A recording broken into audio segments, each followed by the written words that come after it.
Bismillahirrahmanirrahim. Assalamualaikum warahmatullahi wabarakatuh. Alhamdulillah, wassalatu wassalamu ala rasulillah Muhammad ibn Abdillah wa ala alihi wa sahbihi wa man walah. Subhanaka la ilma lana illa ma 'allamtana innaka antal alimul hakim. Rabbi shrah li sadri wa yassir li amri wahlul 'uqdatan min lisani yafqahu qawli, amma ba'du. Alhamdulillah, pada hari ini Allah Subhanahu wa taala kembali mempertemukan kita di majelis ini dalam rangka mempelajari ilmu Allah sekaligus berusaha untuk menghijrahkan hati kita menuju Allah Subhanahu wa taala, menghijrahkan hati kita dari dunia menuju akhirat, menghijrahkan hati kita dari kesempitan menuju kepada kelapangan, menghijrahkan hati kita dari kesulitan menuju kepada kemudahan, menghijrahkan hati kita dari neraka menuju surganya insyaallah. Amin ya rabbal alamin. Saudari-saudariku sekalian yang saya muliakan, kita sudah pernah membahas dalam hijrah ini adalah hubungan kita dengan Allah Subhanahu wa taala, kemudian hubungan kita dengan baginda Nabi besar Muhammad sallallahu alaihi wasallam. Semoga Allah bukakan pintu rahmatnya, semoga Allah mudahkan kita untuk dapat mengamalkannya, semudah kita mempelajarinya, semudah kita mendengarkannya, semudah saya menyampaikannya insyaallah, semudah teman-teman mendengarkannya insyaallah. Allah mudahkan kita untuk dapat mengamalkannya. Al-Fatihah biniyatin nafa' wal intifa' wal mudzakarah wat tadhkir ibtigha'a mardatih wa qurbih wa thawabih wa husnil khatimah ma'al lutfil afiyah wa salahil aqibah wa ila hadratin nabi. Al-Fatihah. Rasulullah sallallahu alaihi wasallam mengatakan, akmalul mu'minina imanan ahsanuhum khuluqa.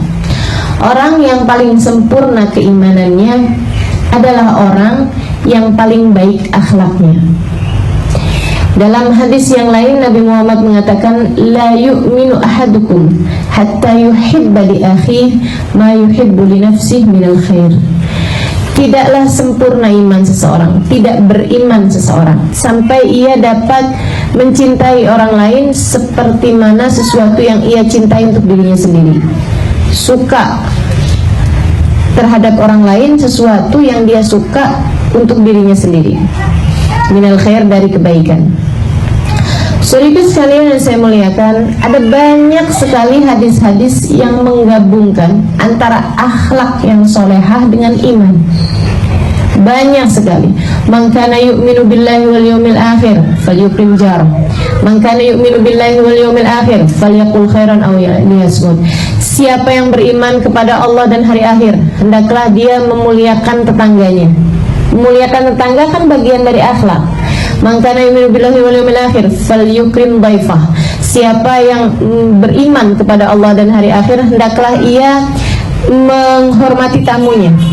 Siapa yang beriman kepada Allah dan hari akhir, hendaklah ia berkata benar, berkata baik, atau kalau tidak diam. Antara iman sama akhlak ini seringkali digabungkan. Seringkali Allah Subhanahu wa taala menjadikannya sama. Maksud saya seperti ini.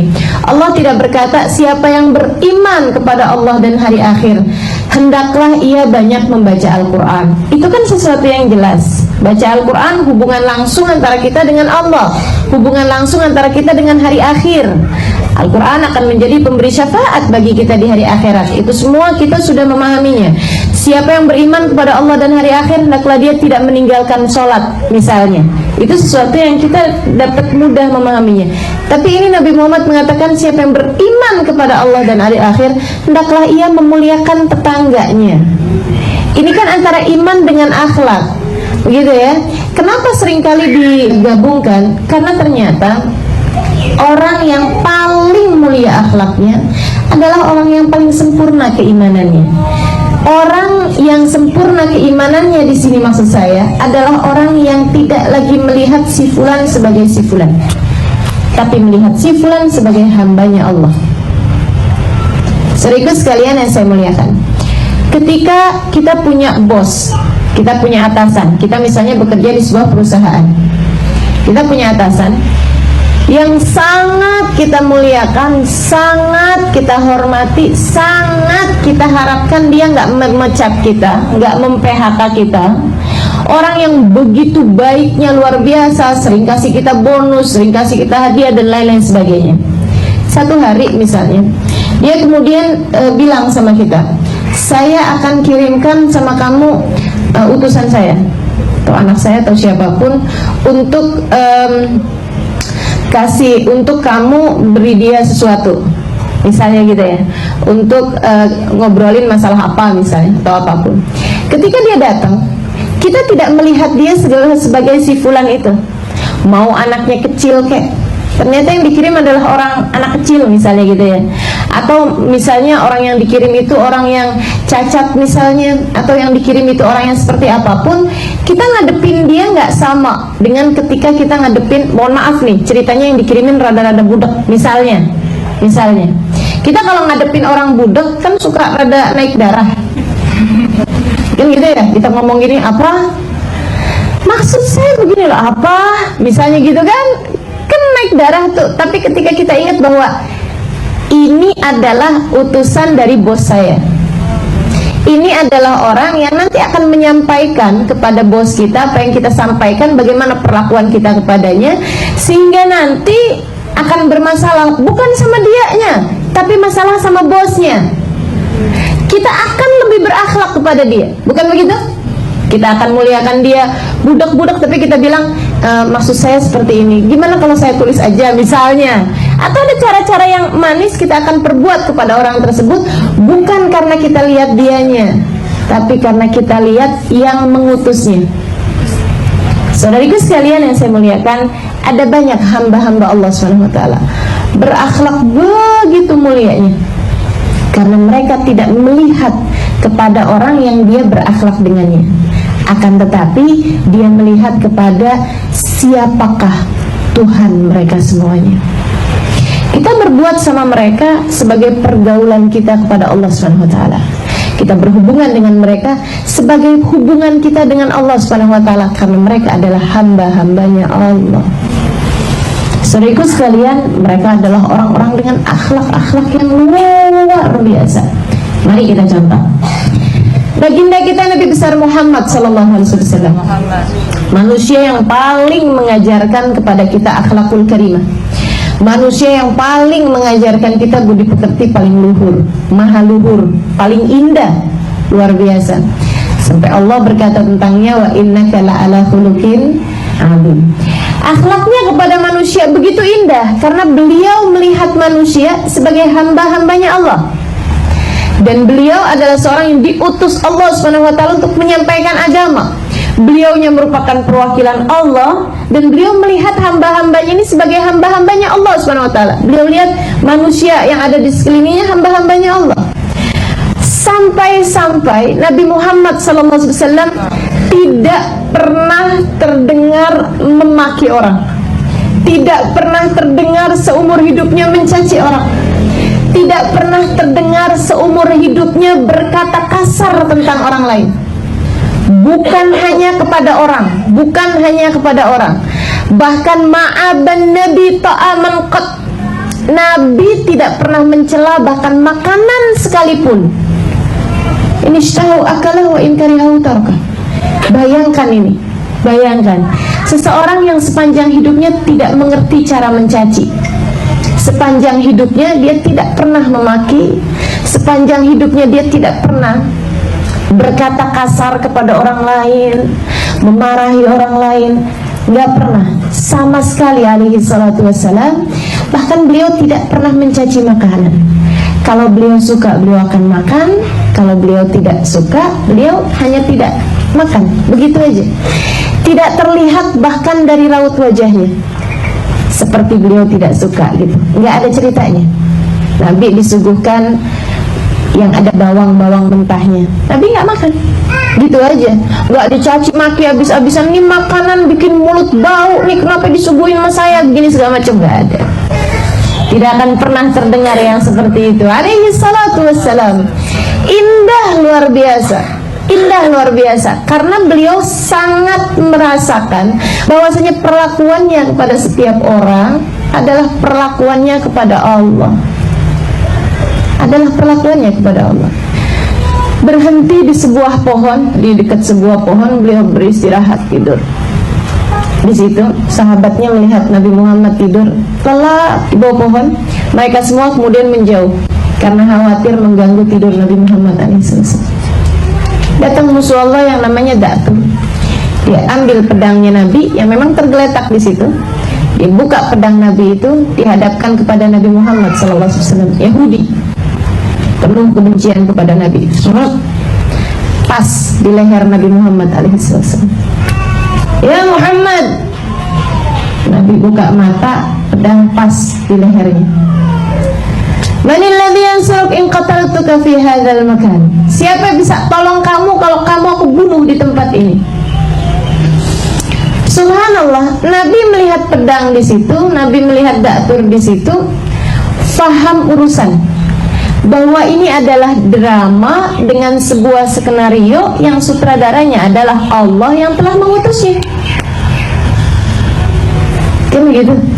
Ini kalau kita bisa pahamin ini nih dalam segala urusan, semua yang ada di atas muka bumi ini adalah pemeran-pemeran drama yang skenarionya telah ditulis oleh seorang sutradara, oleh satu sutradara namanya Allah. Mudabbir likulli syai' ma min syai'in fis samawati wal ard. Tidak ada segala sesuatu yang ada di atas ini la wa yusabbih bitasbih, kecuali semuanya mensucikan Allah, semuanya patuh, semuanya tunduk kepada Allah Subhanahu wa taala. Maka dia memahami itu. Da'tur tidak akan bisa menggerakkan pedangnya kecuali dengan izin Allah. Da'tur tidak ada kemudian pedangnya sampai di lehernya kecuali dengan izin Allah. Maka ketika Nabi kemudian ditanya seperti itu, tidak ada kepanikan, tidak ada ketakutan, tidak ada kekhawatiran. Ketika ditanya seperti itu, Nabi kemudian menjawab, siapa yang membunuh kamu wahai Muhammad? Allah. Subhanallah. Kata-kata itu kemudian membuat pedang Da'tur jatuh untuk mengajarkan kepada Da'tur, yang kamu gituin, dia paham bahwa dia berada dalam kehendak Allah. Tapi kamunya nih Da'tur, aku hendak mengajarkan kepadamu, kata Allah, bahwa segala sesuatunya tidak berada dalam kendalimu. Begitu dengar Allah, Da'turnya kemudian di luar kendalinya, pedangnya jatuh. Sebab kalau di kendalinya dia nggak mau pedangnya jatuh kan. Jaim banget dong, abis begitu kemudian jatuh pedangnya. Malu banget dong, sebenarnya gengsi kan. Subhanallah, Allah mengajarin nih, sesuatunya nggak dalam kendalimu wahai Da'tur, langsung jatuh pedangnya.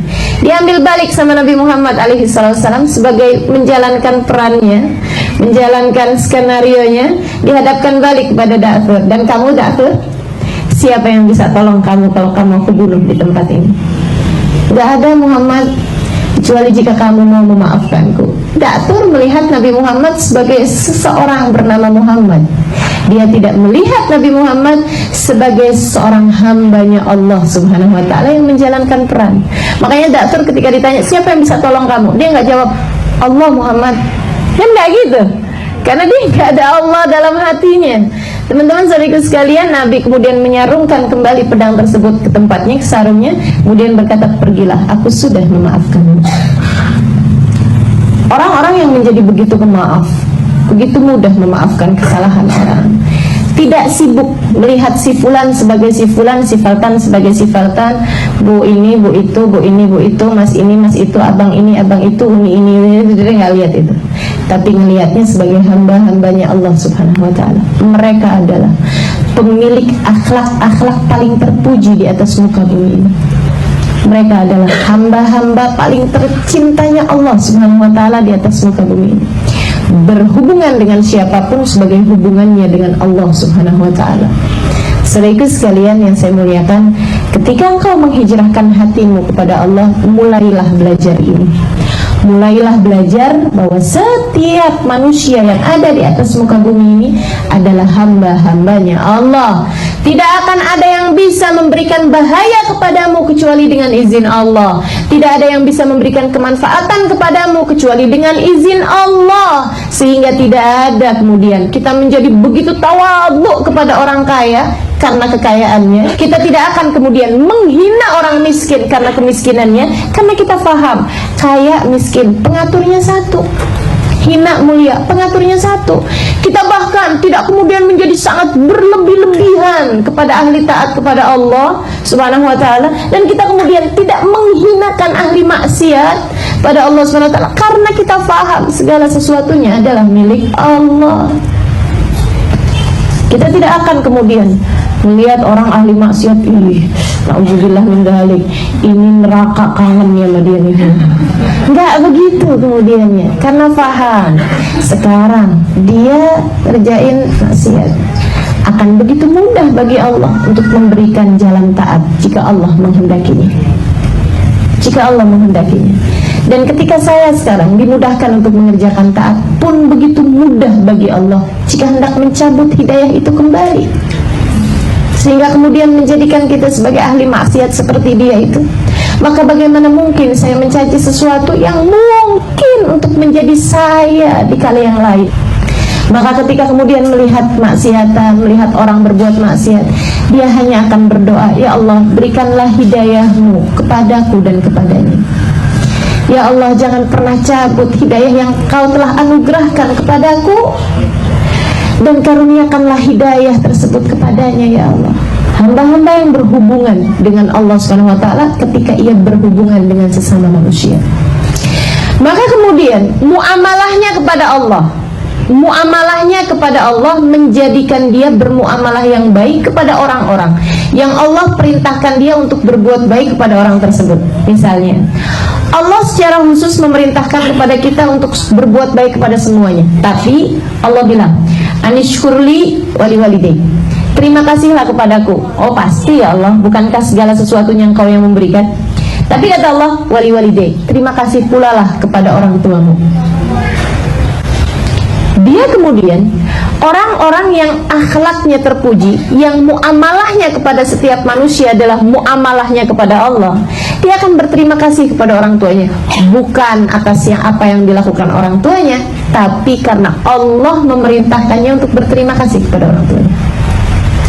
Dia akan berusaha berbakti kepada orang tuanya, bukan karena siapa orang tuanya, bukan karena siapa orang tuanya, bukan karena orang tuanya adalah orang yang memang telah begitu sayang kepada dia, adalah karena begini, karena begitu, bukan. Tapi karena Allah memerintahkan dia untuk berbakti kepada orang tuanya. Sehingga tidak ada bedanya bagi orang tersebut antara orang tuanya adalah orang taat yang luar biasa dengan orang tuanya adalah orang yang bagaimanapun keadaannya, karena ia tidak berbakti kepada orang tuanya karena orang tuanya, ia berbakti kepada orang tuanya karena Allah. Semoga bisa dipahami dengan mudah, saudaraku sekalian, karena ini sangat penting. Dan ini yang sangat menjadikan kita orang-orang yang beriman kepada Allah berbeda dengan yang lain-lain. Segala kemuliaan akhlak yang kau lihat dalam diri siapapun, gitu ya, itu disebabkan karena ia memahami hal ini. Orang yang belum memahami hal ini hanya akan terjebak dengan perlakuan orang kepada dia. Dia berbuat baik sama orang lain karena orang tersebut berbuat baik pada dia. Tapi ketika orang tersebut tidak berbuat baik kepada dia, dia pun akan hilang akhlaknya, karena ia berbuat baiknya cuma karena dia itu. Tapi orang yang sudah berbuat baiknya karena Allah SWT, melihat Allah dalam diri setiap hambanya, melihat Allah dalam diri setiap makhluknya, orang ini akan kita lihat menjaga lisannya, menjaga pandangannya, menjaga hatinya, menjaga perilakunya, karena ia tahu bahwa ia tidak bermuamalah dengan manusia, akan tetapi ia bermuamalah dengan Allah. Ia tahu bahwa ia tidak berhubungan dengan manusia, akan tetapi ia berhubungan dengan Allah. Saudariku sekalian yang saya muliakan, maka kita pun lihat juga hamba-hamba Nabi Muhammad seperti mana yang tadi saya sudah ceritakan. Kasih Allah SWT, sahabat-sahabat Nabi Muhammad alaihi wasallam, demikian perlakuannya kepada setiap manusia. ia melihat Allah dalam diri setiap manusia. Saudaraku sekalian yang saya muliakan, ada satu kisah menarik yang saya juga tuliskan di buku Pilar Cahaya tentang Sayyidina Abu Bakar As-Siddiq alaihi ridwanullah, yang diceritakan oleh Sayyidina Umar bin Khattab alaihi ridwanullah. Sayyidina Umar satu ketika dia ada lihat Sayyidina Abu Bakar ini setiap pagi hari habis beres-beres urusan masjid, habis beres-beresan urusan rumahnya, selalu pergi ke satu tempat yang cukup terpencil, yang cukup keluar dari daerah pemukiman Mekah, daerah pemukiman Madinah maksud saya. Ada pergi gitu ya ke satu daerah terpencil, kemudian ada masuk ke sebuah rumah, membuat Sayyidina Umar merasa penasaran. Satu waktu diikuti, ternyata masuk ke sebuah rumah. Pulang Sayyidina Umar, besoknya lagi diikutin lagi, penasaran, pengen tahu nih rumahnya siapa. Apa Sayyidina Abu Bakar kawin lagi mungkin gitu ya, naroin istrinya di istri barunya karena nggak pengen ketahuan orang-orang, atau apalah gitu ya, di sebuah tempat gitu kan, atau apa mungkin, ataukah itu adalah amanat Nabi Muhammad alaihi wasallam, dan hal-hal yang lainnya yang ada dalam pikiran Sayyidina Umar bin Khattab. Sampai kemudian saudariku sekalian yang saya muliakan, masuk dalam rumah tersebut. Lama sekitar 1 jam kemudian Sayyidina Abu Bakar keluar dari rumah itu. Begitu Sayyidina Abu Bakar keluar, sudah kira-kiranya cukup jauh, Sayyidina Umar balik masuk ke rumah tersebut, pengen tahu. Rumah yang sangat miskin Papa, rumah yang sangat miskin sekali. Subhanallah. Habis itu kemudian beliau masuk, mendapati ada seorang perempuan tua, sangat tua, buta, dan sudah sangat lemah. Di sudut ruangan disamperin sama Sayyidina Umar bin Khattab. Bu, saya mau tanya sama ibu. Iya, katanya. Itu yang tadi laki-laki yang datang kemari, itu siapanya ibu? Barangkali gitu ya, itu ternyata misalnya anak saya dari anak tiri saya misalnya gitu, atau apapun yang masih keluarga, entah itu keponakan, entah itu apa gitu. Katanya ibu tersebut, saya tidak tahu, saya nggak tahu siapa dia. Hanya saja dari sejak waktu yang cukup lama dia kemudian masuk ke rumah saya, dan setiap hari dia bersihkan rumah saya, dia urusin saya, dia masakin buat saya. Untuk kemudian masakannya itu udah mateng, dia kemudian suapin saya. Habis itu dia cucikan piringnya, dia kemudian pulang. Setiap hari dia kerjakan seperti itu untuk saya. Itu khalifahnya. Sayyidina Abu Bakar waktu itu menjabat sebagai khalifah. Khalifah itu di atasnya presiden.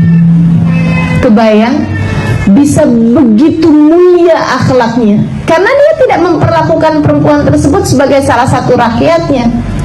Akan tetapi beliau memperlakukan perempuan tersebut sebagai hambanya Allah, yang dia diperintahkan untuk berbuat baik kepada setiap hamba-hambanya Allah SWT.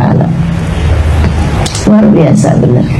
Saudariku sekalian yang saya muliakan, Sayyidina Abu Bakar, Sayyidina Umar bin Khattab alaihi ridwanullah, ketika ia kemudian menjabat sebagai khalifah pun demikian, karena melihat perilaku-perilaku agung yang dicontohkan Nabi, perilaku agung yang dicontohkan Sayyidina Abu Bakar, beliau pun kemudian mengikutinya.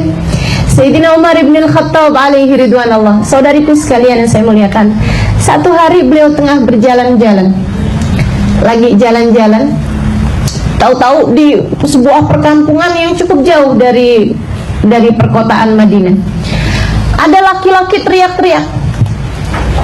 Ada laki-laki tolongin saya. Sayyidina Umar segera datangin ke situ. Kenapa Pak? Dan Sayyidina Umar pakaiannya tidak menunjukkan bahwa beliau adalah seorang khalifah. Dan zaman itu kan juga nggak ada poster-poster, jadi orang juga nggak terlalu tahu mukanya Umar bin Khattab itu seperti apa. Cuman kalau kemudian mereka dengar, maksudnya nama gitu ya, mereka semua akan tahu bahwa beliau adalah seorang khalifah. Tapi kan memang mereka ini adalah orang-orang yang ketika menjabat sebagai khalifah sekalipun tidak penting baginya bahwa dia adalah seorang khalifah. Tidak melihat khalifah sebagai sebuah kekuasaan, akan tetapi yang dia lihat dari situ adalah sebuah amanat yang dibebankan Allah Subhanahu wa taala kepadanya. Akhirnya kemudian, ada apa Pak? Pak, ada apa Pak? Istri saya mau melahirkan, saya nggak tahu nih mau minta tolong sama siapa, saya tidak bisa melakukannya. Kata Sayyidina Umar bin Al-Khattab, baik Pak, sebentar ya Pak ya. Beliau pun kemudian lari. Gak lama kemudian beliau ambil istrinya di rumah. Ada beliau punya istri yang sangat muda, adalah merupakan putri dari Sayyidina Ali bin Abi Thalib yang bernama Sayyidah Ummu Kalthum. Sayyidah Ummu Kalthum, putri dari Sayyidina Ali bin Abi Thalib, dari Sayyidah Fatimah Zahra, itu menikah dengan Sayyidina Umar bin Al-Khattab alaihi ridwanullah. Umur pautnya sangat-sangat jauh sekali. Dan ini juga nih perhubungan yang terjadi di antara para sahabat-sahabat Nabi Muhammad alaihissalam dengan ini menikahkan anaknya dengan si ini nikahkan anaknya dengan sini. Itu adalah merupakan menunjukkan bahwa di antara mereka saling ada menghormati, saling ada cinta, saling ada kedekatan. Tidak seperti sebagian yang orang-orang sampaikan bahwa antara Sayyidina Ali bin Abi Thalib dengan Sayyidina Umar ada ketidakcocokan, apalagi ada permusuhan. Ini orang-orang yang tidak mengenal, paham bahwasanya mereka adalah pemilik keimanan sempurna, karena mereka adalah orang-orang terdidik di bawah asuhan baginda kita Nabi besar Muhammad sallallahu alaihi wasallam. Teman-teman saudaraku sekalian yang saya muliakan, dia ambil kemudian istrinya yang adalah merupakan cucu Nabi Muhammad sallallahu alaihi wasallam. Sayyidina Umar kemudian bawa masuk istrinya itu, dia bilang, ada perempuan mau melahirkan, nggak ada bidannya, saya minta tolong kamu. Lebaik wahai suamiku, lebaik wahai Amirul Mukminin. Beliau kemudian masuk dan diurusin perempuan tersebut, cucu Nabi Muhammad alaihi wasallam. Perempuan yang maksudnya di rumah tersebut tuh sangat-sangat sederhana, sangat-sangat miskin. Dia kemudian, istrinya ini Sayyidah Ummu Kalthum kemudian berkata kepada Sayyidina Umar bin Al-Khattab, wahai Umar, bagaimana jika engkau menjerangkan untukku air panas untuk bersih-bersih, untuk ini apa segala macam. Dikerjakan. Sayyidina Umar bikinin air panasnya. Suaminya kebawa panik dan dia nggak sempat nanya ini siapa nih bantuin. Ya Allah, subhanallah. Sampai habis selesai lahir bayinya, dibersihin bayi tersebut oleh Sayyidah Ummu Kalthum. Sampai jadi cakep, bersih bayinya, apa kotor-kotorannya di situ semuanya dibersihkan. Karena orang baru melahirkan kan nggak berdaya sama sekali. Habis semuanya bersih, semuanya cakep, spraynya diganti, ini itu apa segala macam, bayinya dikasihin. Kemudian begitu lahir juga minta dia suaminya untuk mengadani, mengkomati sebagaimana yang diperintahkan oleh Nabi Muhammad alaihissalam. Bawa keluar, diadanin, dikomatin, kemudian habis selesai dibawa masuk lagi, dikasihkan kepada perempuan tersebut. Habis selesai semuanya rapi, mereka kemudian berpamitan. Dan nggak kepengen juga ngasih tahu gitu ya. Apalagi dengan tambahan, nanti kalau ada pemilihan lagi saya begitu mau keluar, dia baru tanya, terima kasih, saya nggak tahu apa yang harus saya perbuat kalau saja kalian tidak ada di rumah ini. Kalau boleh saya tahu namamu? Sayyidina Umar mengatakan, anak Umar bin Al-Khattab. Khalifahnya Umar bin Khattab yang itu. Umar bin Khattab yang khalifah. Dia bilang, iya betul, dan ini istri saya Ummu Kalthum binti Ali bin Abi Thalib, atau Ummu Kalthum bintu Fatimah bintu Nabi sallallahu alaihi wasallam. Ya Allah, luar biasa, mengalir air mata haru. Gimana mungkin anaknya begitu lahir yang ngurusin adalah cucunya Nabi Muhammad sallallahu alaihi wasallam. Yang ngebidanin adalah khalifah, yang ngebidanin adalah cucu Nabi Muhammad, yang jerangin airnya khalifah. Kebayang, luar biasa, subhanallah. Mereka tidak memperlakukan manusia sebagai si fulan si fultan. Mereka memperlakukannya sebagai hamba-hamba Allah Subhanahu wa taala. Mereka adalah orang-orang mulia di atas muka bumi ini karena mereka memuliakan setiap manusia. Orang mulia tampak dari kemampuannya memuliakan setiap orang. Dan orang hina tampak dari kemampuannya menghinakan setiap orang. Mau orangnya kayak apapun tinggi kedudukannya, kalau dia hanya menghina-hinakan bawahannya, dia adalah orang hina. Karena orang mulia melihat setiap orang sebagai hamba-hamba Allah Subhanahu wa ta'ala. Ketika ia memuliakan Allah, ia memuliakan semua hamba-hambanya. Jangankan orang yang biasa, sampai kepada, maksudnya jangankan kepada orang tuanya, kepada suaminya, kepada anak-anaknya, memang mereka harus memuliakannya. Bahkan kepada orang non-muslim sekalipun, bahkan kepada ahli maksiat sekalipun, mereka memuliakannya. Kenapa? Karena melihatnya sebagai hamba-hambanya Allah Subhanahu wa ta'ala jalla jalaluhu wa ta'ala azamatu. Saudari sekalian yang saya muliakan, ini Sayyidina Abu Bakar, Sayyidina Umar. Saya sudah kasih contoh Nabi Muhammad, Sayyidina Abu Bakar, Sayyidina Umar. Terus ke bawah sampai di zaman sekarang ini. Hamba-hamba paling mulia di atas muka bumi ini, orang-orang paling kuat imannya, saya lihat adalah orang-orang yang memperlakukan setiap orang dengan penuh kasih sayang. Saya ikut sekalian pernah baca buku Bidadari Bumi, bagaimana dari seorang ibu baru kenal mas saya bisa ngedoain saya kayak begitu, tentang Hubabah Tiflah itu. Subhanallah, mereka memperlakukan orang bukan sebagai fulan atau falkan, memperlakukannya sebagai hambanya Allah. Hambanya Allah. Dia ingin menjadi seorang hamba yang dimuliakan Allah, maka ia pun memuliakan setiap hamba-hamba Allah Subhanahu wa ta'ala. Rahmatnya luar biasa besar. Ada seorang ulama terkemuka bernama Abdullah bin Umar Asy-Syatiri alaihi ridwanullah. Saya jumpa dengan anak-anak beliau. Saya jumpa dengan putra beliau, yaitu Al-Habib Hasan Asy-Syatiri. Dan saudariku sekalian yang saya muliakan, Habib Hasan pun sudah meninggal, dan beliau adalah seorang ulama yang luar biasa, kekasih Allah Subhanahu wa ta'ala. Ini ya, Habib Abdullah bin Umar Asy-Syatiri alaihi ridwanullah. Satu ketika datang seorang muridnya dengan geram yang luar biasa, dengan marah yang luar biasa. Dia bilang, "Beb, izinin saya, Beb." "Kenapa? Kamu kenapa, nak?" "Saya ini, Beb, abis dikata-katain orang, abis dibolimin orang di pasar sana itu. Ada orang jelek-jelekin saya, ada orang caci maki saya panas sekali, saya kesel sekali. Terus kamu gimana sekarang?" "Izinkan saya, Beb, saya mau gampar orang itu." Jadi ini luar biasa sekali ya, murid ini ya, dia kepengen gampar, tapi biar nggak terlalu salah, dia minta izin ke gurunya gitu. Dia minta izin ke gurunya, izinin saya buat gampar dia gitu. Saya sudah punya cukup alasan buat gampar dia, karena orang itu udah giniin saya. Dan subhanallah, kekasih Allah Subhanahu wa ta'ala melihat hamba-hambanya sebagai hamba-hamba Allah, melihat manusia sebagai hamba-hamba. Dia bilang begini, "Jadi kamu sekarang nih kepengen gampar dia banget, udah sampai di sini, udah sampai di tenggorokan, udah tinggal muntahnya aja gitu ya, tinggal kerjain aja gitu." Katanya Habib, "Oh baik-baik, coba kamu deketin saya." "Iya, Bib." Dia nggak kasih nasihat untuk kamu harus bersabar, bisa sakitin orang itu pahalanya begini, dizolimin orang, nggak ada. Kasih Allah Subhanahu wa ta'ala memperlakukan orang sebagai hamba-hambanya Allah, penuh rahmat, penuh kasih, penuh cinta. Beliau malah memerintahkan begini, "Coba kamu pejam mata sekarang, udah dekat, kamu pejam mata sekarang." "Iya, Bib."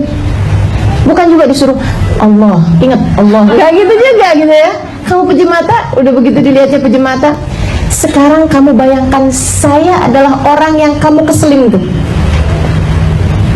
Terus, Bib, sekarang kamu gampar saya." Orangnya bengong. "Ya nggak bisa lah, Bib." "Nggak apa-apa, nak. Kalau kamu hanya sekedar kepengen gampar orang, gamparlah saya." Akhlak-akhlak terpuji semacam ini tidak akan dimiliki kecuali oleh orang-orang yang melihat fulan sebagai hamba-hambanya Allah Subhanahu wa ta'ala.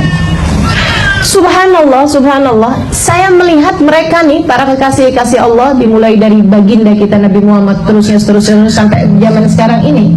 Kekasih-kekasih Allah Subhanahu wa ta'ala yang melihat hamba-hambanya sebagai hamba-hambanya Allah, melihat mereka sebagai orang-orang yang menjalankan skenario yang sutradaranya adalah Allah Subhanahu wa ta'ala.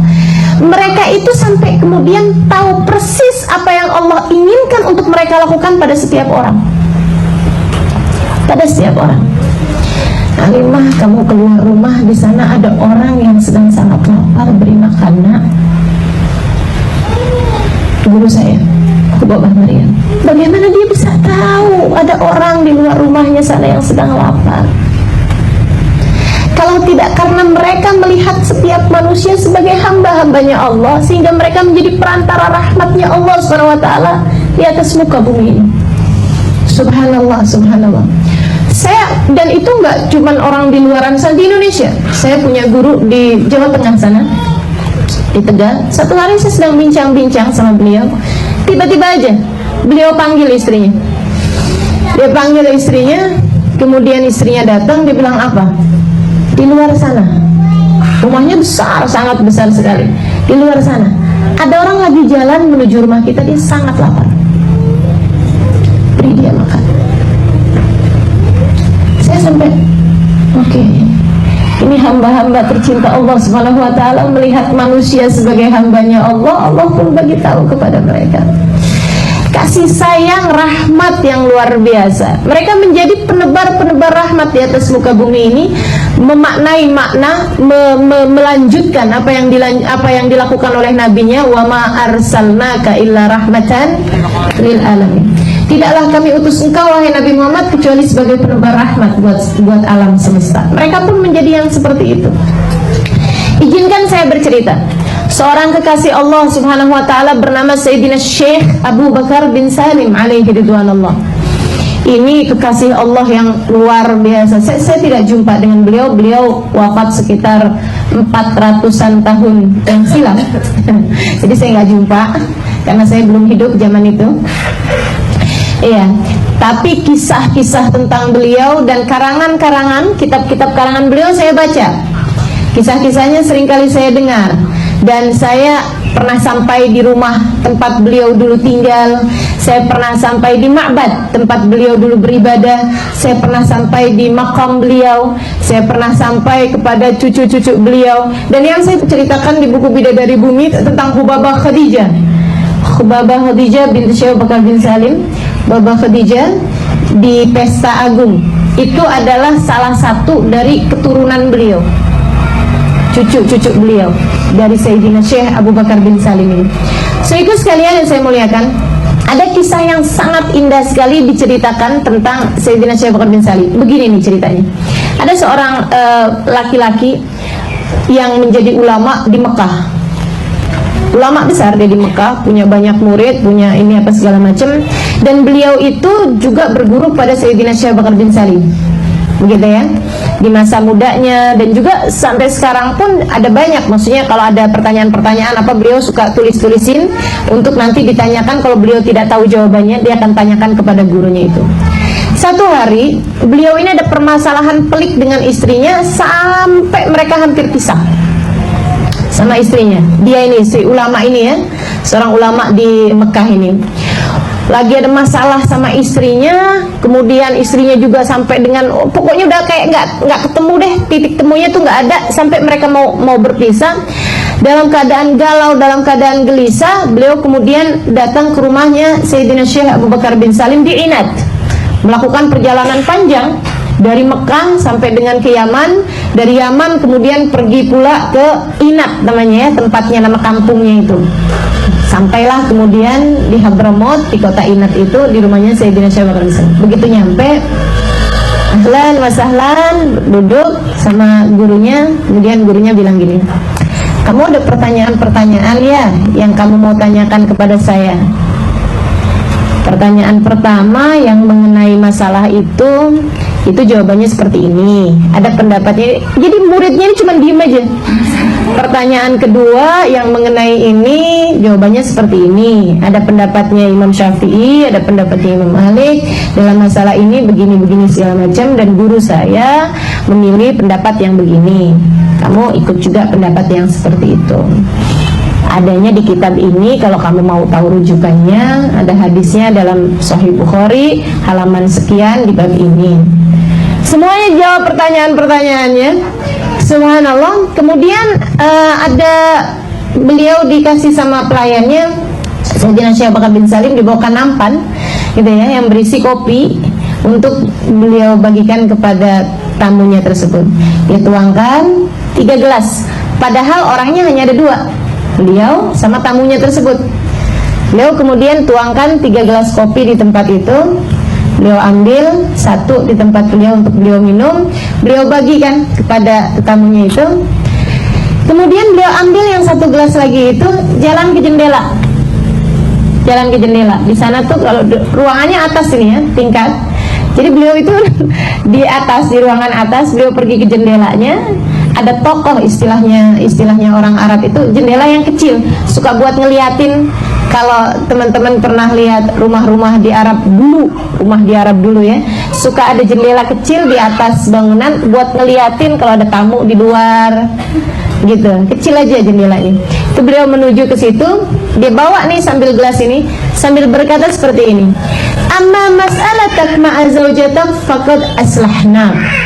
Adapun masalahmu dengan istrimu, kami sudah memperbaikinya. Kita sudah bikin damai, kita sudah akurin kamu sama istrimu itu. Gitu bilangnya. Sambil kemudian beliau bawa kopi tadi ini keluar, set. Habis itu kemudian beliau masuk lagi. Habis itu ngobrol urusan-urusan lain tentang dakwah ini apa segala macam. Selang beberapa hari sudah beliau tinggal di Inat ini, beliau kemudian pulang kembali ke Mekah sambil mikir-mikir, ini istri saya mau bukain pintu apa enggak, ini masalahnya ini ya, ini istrinya ini mesti marah apa enggak, kayak gitu. Subhanallah, begitu beliau ketuk pintu, istrinya bukain pintu dengan selamat datang, waalaikumsalam warahmatullahi wabarakatuh. Udah dandan, udah rapi, udah cakep, udah kayak tahu gitu kalau suaminya mau pulang. Untuk kemudian dia suguhkan makanan, segala macam pokoknya. Dan dia sebelum makan itu dia bilang, bang maafin saya bang ya, yang kemarin-kemarin itu ya, saya dimaafin ya, saya akan coba lagi untuk menjadi istri yang lebih baik bagi kamu. Sampai suaminya bengong-bengong, kamu nih kesambet gimana? Padahal lagi waktu jalan itu sedang sangat marah sekali, tapi sekarang kok kamu bisa menjadi seperti ini, gimana ceritanya? Dia bilang, iya bang, waktu abang pergi itu, dia bilang besokannya, kan perjalanan kan, hari itu dia bilang, hari yang dia berjumpa dengan Sayyidina Syekh Bakar bin Salim, hari itu ada seorang lelaki tua datang berkunjung ke sini. Dia kemudian ngobrol sama saya, nasehatin saya, urusan-urusan untuk saya perbaiki hubungan denganmu, untuk begini. Dia kata-katanya indah banget, saya sampai terharu sekali, saya sampai nyesel telah berbuat seperti itu kepadamu. Oh ya, dia kemudian ada kasih saya kopi. Dia ada kasih saya kopi, saya masih simpen cangkirnya kalau kamu mau lihat. Dia bilang gitu. Habis itu dia kemudian pergi begitu aja.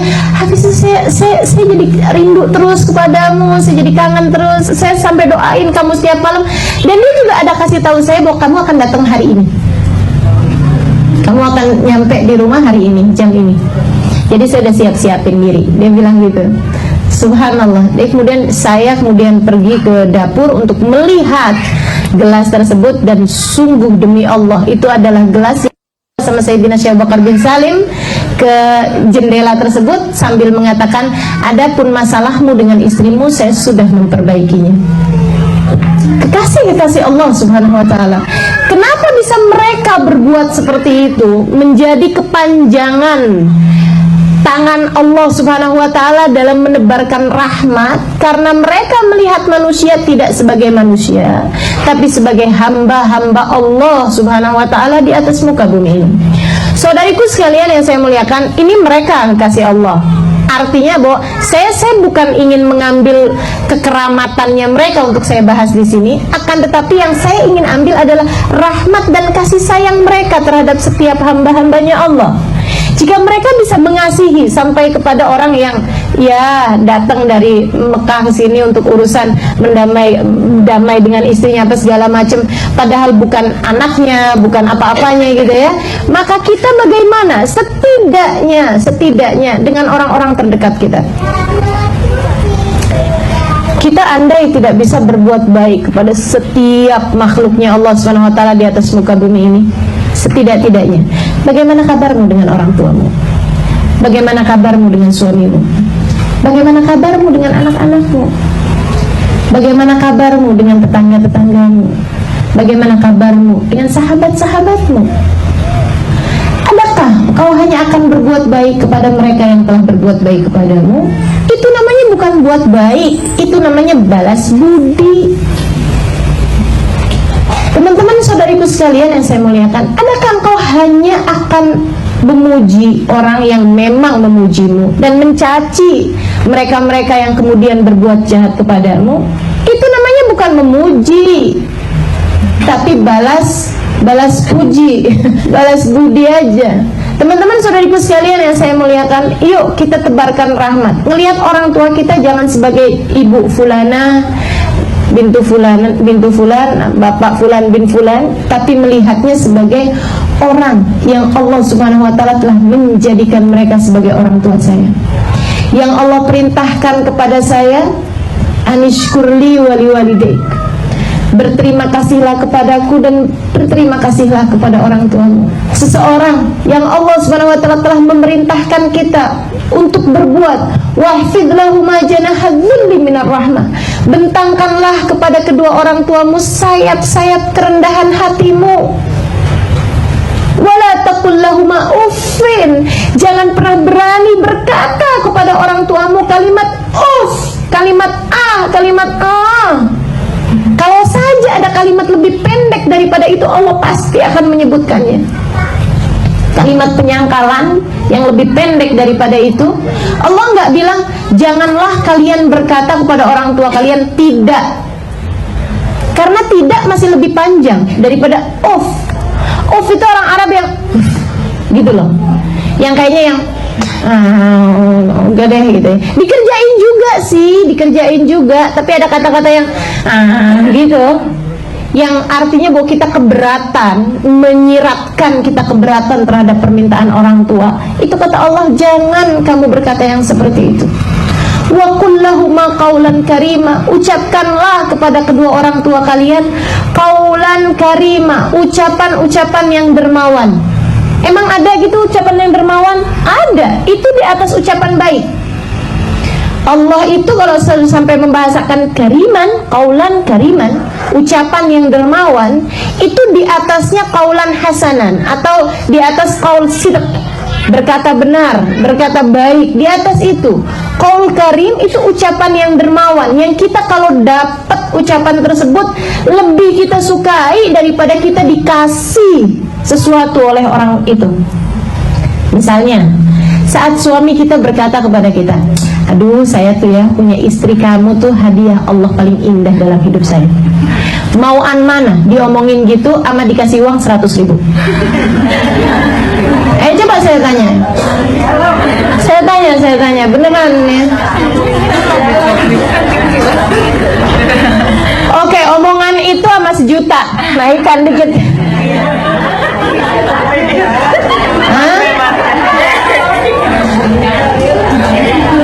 Jangan suruh milih katanya. Saya pengen milih, maksud saya ingin ngasih tahu bahwa ada kata-kata gitu ya, yang andai senilai ucapan itu tuh senilai, andai ucapan itu bisa dinilai dengan uang, itu tuh senilai uang yang sangat tinggi sekali nilainya. Itu yang Allah Subhanahu wa taala maksudkan dengan qaulan karima. Ucapkanlah kepada orang tuamu qaulan karima, ucapan-ucapan yang dermawan. Artinya bahwa kita sampaikan kepada ibu kita di saat dia bilang, maaf ya nak ya, mama udah bikin kamu susah. Mama, siapa bilang saya susah? Ini adalah kesempatan yang Allah bagi pada saya untuk saya bisa bahagiakan mama. Buat saya kalau bisa bikin mama tersenyum, aduh rasanya dunia dan seisinya gak ada artinya apa-apa. Betapa kata-kata itu akan menjadi qaulan kariman yang didengar oleh ibumu sepanjang hayatnya. Anak saya pernah bilang begini loh tentang saya, subhanallah. Ataukah yang selama ini dikenang oleh orang tuamu terhadapmu hanyalah sekedar kata-kata yang, mama diminum ya ma obatnya, mama kalau sakit saya susah loh. Hanya sekedar itu. Apalagi kalau kemudian, nih mama nih, gara-gara mama sakit kan, saya akhirnya kan harus ngantor mama. Akhirnya saya nggak bisa ngantor nih mah. Mama doain aja deh biar saya nggak dipecat. Ya Allah, ya Allah, ya Allah, ya Allah, ya Allah. Ayolah, mulai kita belajar melihat ibu kita sebagai seseorang yang telah dipilihkan Allah untuk engkau berbakti kepadanya. Dipilihkan Allah untuk engkau berada di atas muka bumi ini lewat mereka. Mudah-mudahan kita dapat mengamalkannya. Amin ya rabbal alamin. Mari lihat suamimu dengan kacamata yang seperti ini. Karena jika ini kau lakukan, kau akan menjadi salah satu dari akhlak kariman, orang-orang yang berakhlak mulia di atas muka bumi ini. Lihatlah sebagai hamba Allah subhanahu wa ta'ala. Lihatlah sebagai seseorang yang Allah telah mengizinkanmu untuk berjalan bersama-samanya menuju surga. Lihat dia sebagai ladang-ladang amalmu, tempat engkau menanam hingga kemudian engkau menghasilkan buahnya yang akan kau nikmati di surga kelak. Maka setiap kebaikan yang kau lakukan terhadap suamimu, ia tidak kemana-mana, ia hanya akan kembali kepada dirimu sendiri. Karena kebaikan itu hal jazaul ihsan ilal ihsan, Allah hanya akan membalas kebaikan dengan kebaikan pula. Saudariku sekalian yang saya muliakan, memang tidak mudah, tapi yang sudah belajar tentu jauh lebih bisa mengamalkannya dibandingkan yang tidak pernah dengar. Saya berharap sebagaimana yang tadi saya sampaikan di awal majelis, mudah-mudahan semudah kita memahaminya, semudah kita mendengarnya hari ini, Allah mudahkan kita untuk dapat mengamalkannya. Saudaraku sekalian, lihat dia sebagai seseorang yang Allah jadikan teman kita menuju surga. Lihat dia sebagai seseorang yang menjadi sebab kita masuk ke dalam surga Allah SWT. Maka kemudian berbuatlah kepadanya. Bahkan senyummu bernilai di sisi Allah SWT. Senyummu kepadanya bernilai di sisi Allah SWT. Bahkan ucapan-ucapan baikmu memuji suamimu bernilai di mata Allah SWT. Kalau tidak karena nilainya yang sangat tinggi, setan gak akan bikin kita merasa berat mengerjakannya. Saya udah tanya sama semua perempuan, paling susah terima kasih sama siapa? Mas suami. Paling susah bilang minta maaf sama siapa? Mas suami. Pokoknya deh, subhanallah, subhanallah ya mas suami ini kan. Kenapa bisa begitu berat? Karena setan tahu nilai pahalanya kayak apa, jadi dia coba halangin kita. Coba halangin kita. Paling berat muji siapa? Suami. Ntar dia besar kepala, ustazah kalau saya puji terus. Enggak apa-apa, nanti kalau dia kita sering-sering puji, nanti dia balik akan melakukan hal yang sama kepadamu. Jadilah tanah hamparan baginya, dia akan menjadi atap yang melindungimu. Begitu katanya Sayyidah Asma bintul Kharijah. Saudariku sekalian yang saya muliakan, yuk kita lihat setiap orang sebagai hamba-hambanya Allah. Kita lihat perlakuan kita kepada setiap orang sebagai perlakuan kita kepada hamba-hambanya Allah, yang artinya adalah perlakuan kita kepada Allah. Karena hamba-hambanya ini akan menjadi saksi-saksi kita di atas muka bumi ini. Subhanallah, subhanallah. Enak kayaknya ya kalau hidup kayak gitu ya. Yuk kita belajaran. Kita belajaran. Lihat orang pokoknya inget-ingetin diri. Hambanya Allah, hambanya Allah, hambanya Allah, hambanya Allah. Saya harus berbuat baik kepada dia seperti apapun dia kepada saya nggak peduli. Saya akan terus memuliakan dia seperti apapun dia, saya tidak peduli. Seperti apapun dia kepada saya tidak peduli. Yang saya akan pedulikan adalah perlakuan saya kepadanya. Karena kita tidak akan dibalas atas apa yang dilakukan orang lain kepada kita, tapi kita hanya akan dibalas atas apa yang kita perlakukan kepada orang lain. Bukan begitu? Kita tidak akan dibalas atas apa yang suami kita lakukan kepada kita. Kita akan dibalas oleh Allah atas apa yang kita perlakukan kita. Tenang aja teman-teman saudaraku sekalian, semua kebaikan hanya akan kepadamu. Karena sebenarnya semua muamalah ini pada sejatinya adalah muamalah kita kepada Allah.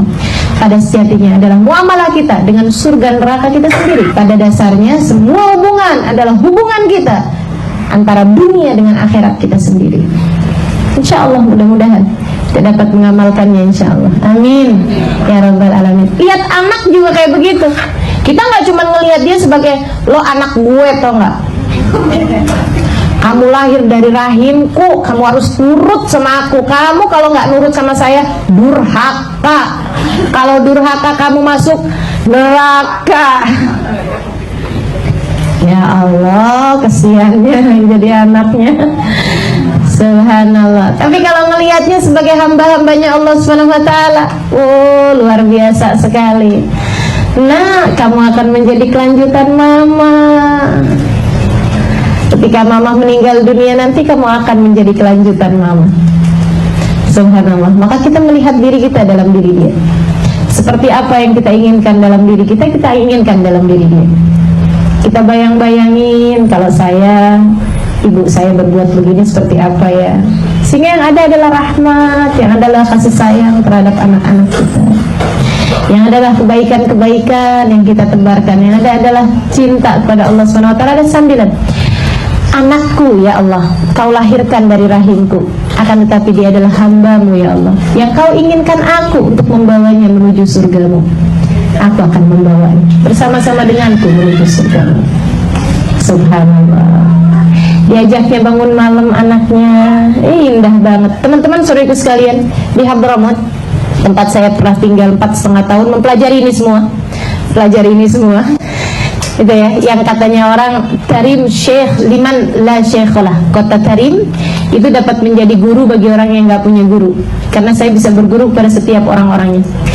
Itu saudaraku sekalian, mereka itu kalau bangun malam suka bangunin anak-anaknya, walaupun yang bayi-bayi, walaupun yang umur 1 tahun 2 tahun, mereka bangunin di jam-jam yang seperti itu dengan 2 alasan. Yang pertama, biar mereka terbiasa bangun di sepertiga malam yang terakhir. Yang kedua, karena kami berharap rahmatnya Allah yang turun di jam-jam seperti ini mereka mendapatkannya. Subhanallah, subhanallah. Giliran saya pulang ke Indonesia, mak-mak, ibu-ibu, kalau anaknya bangun jam segitu, nah masih malam, nah bubuk lagi gitu. Aduh, kamu nih ya nyusahin mama mulu, jam-jam segini mama lagi ngantuk-ngantuknya, tidur lagi gitu. Keliru-keliru kita nih ya sama hidup ya. Subhanallah, subhanallah. Yuk sayangi setiap orang seperti kita menyayangi diri sendiri. Mari cintai untuk setiap orang apa yang kita cintai untuk diri kita sendiri. Karena perlakuan kita kepada orang lain adalah muamalah kita kepada Allah Subhanahu wa taala. Rabbana zalamna anfusana wa illam taghfir lana wa tarhamna lanakunanna minal khasirin. Rabbana atina fid dunya hasanah wa fil akhirati hasanah wa qina adzabannar. Da'wahum fiha subhanakallahumma wa tahiyyatuhum fiha salam. Akhiru da'wahum anil hamdulillahi rabbil alamin. Sekali lagi, semoga semudah kita mendengarkannya, semudah itu pula Allah karuniakan kepada kita pengamalannya. Ila hadratin Nabi. Al-Fatihah.